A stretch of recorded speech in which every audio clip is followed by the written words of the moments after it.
Welcome to another edition of Small Time Nooks, where we explore stories about interesting people and fascinating events from the Big Bang to the 21st century.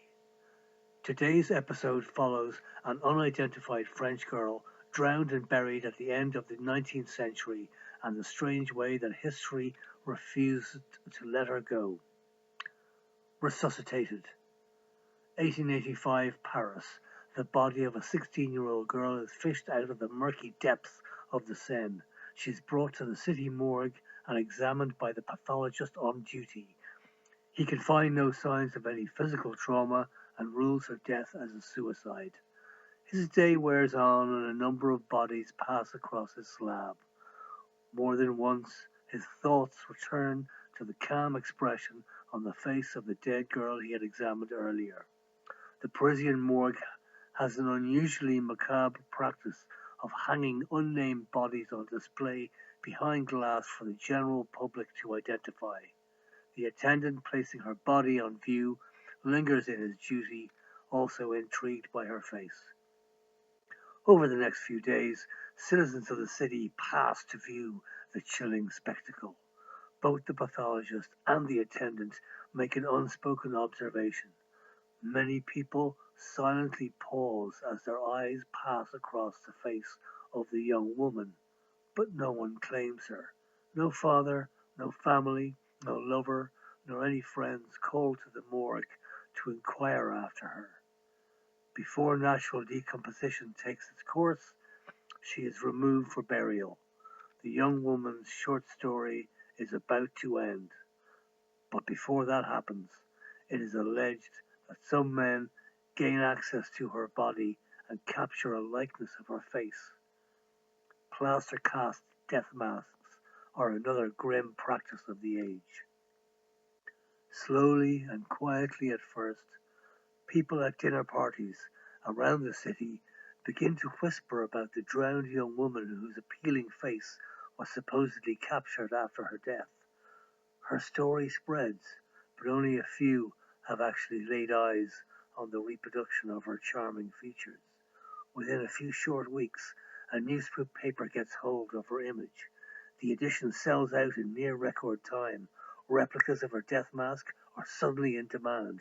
It is copied and sold, at first only in Parisians' souvenir shops, and then the image's fame spreads to Germany and the rest of Europe. Her striking, serene, and angelic face captures the imagination of the continent. Despite her widespread popularity, still no one claims to know her.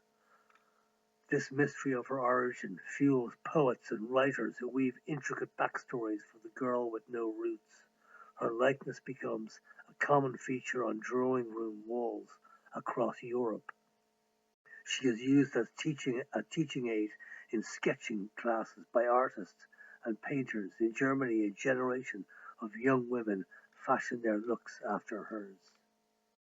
After some years, the memories of l'inconnue de la Seine, unknown woman of the Seine, fades back into anonymity. Post-World War II, Norway. Another child, another body of water. On a family holiday, a 2-year-old boy, Tor Lardell, is having trouble on a lake. Out of his depth, he struggles for air, but instead his lungs find only water. His father, Asmund, pulls him to safety and manages to extract the water from his lungs without any further harm. A memory like this does not easily fade. It is just after the Second World War, and Europeans are hungry for wholesome stories. Many media outlets run the father-son feel-good incident. Lardell returns to his profession as a toy maker, where he has recently replaced wood with a new material, soft plastic, with which he creates a prototype lifelike doll for children. His realistic Anne figurine takes off with its authentic sleeping eyes and natural hair. It soon wins Toy of the Year in his native Norway. Late 1950s USA. Austrian anesthesiologist Peter Safar is working in Baltimore with a team pioneering a new and highly effective mouth-to-mouth resuscitation technique. Their next step is to create a working replica of the human respiratory system, but none of them have experience in model making. Someone suggests they approach Asmund Lardell for two reasons: the well publicized incident with his son and his skill in working with soft plastics. Lardell agrees to take on the project. After some trial and error, he successfully reproduces the human lung, throat, and mouth structures covered in a head and torso mannequin. The next decision is to choose the face that will appear on the dummy. Lardell reasons that because the medical and first aid sectors are populated mainly by men, a woman's face would be appropriate for the CPR doll. But it can't be the face of any living or well-known woman. They find it difficult to come up with a solution until Lardell remembers reading about the story of the poor drowned girl pulled from the Seine more than 50 years previously. He sources a picture of her face, brings it to the group, and recounts her cultural impact. They embrace the idea.